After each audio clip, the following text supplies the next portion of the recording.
Casimiro, walang problema sa akin. Sean Gibbons, nagsalita na, di siya umatras. Ito at pag-usapan natin, pero bago ang lahat, pakisubscribe po ng channel ko. Huwag nyo na rin kalimutan i-click ang notification bell para lagi kayong una sa balita.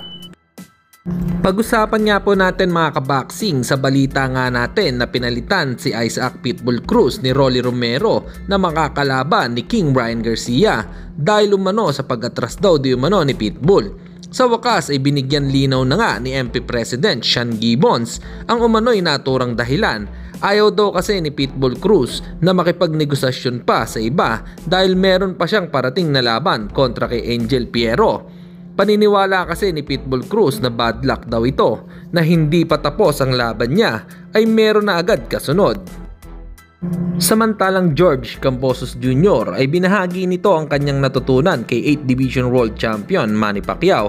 Ang dami daw niyang natutunan dito at ang namumukod tangi ay ang kanyang walang humpay na pagsusumikap araw-araw. Ang kanyang quote na kung magsasanay ka ng gusto, kaya mong manalo sa bawat laban.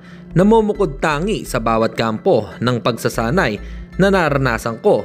Nagsusumikap ng gusto at handang manalo sa labanan. Saad nga po ito ni George Kambosos Jr.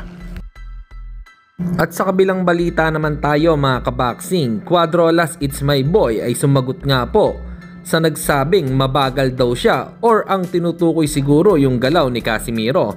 Ayon nga po sa banat niya ay mabagal daw, no problem. Bilisan mo lang, umilag. Para po sa inyo mga kaboxing, ano po ang masasabi nyo dito? Comment lang kayo sa ibaba.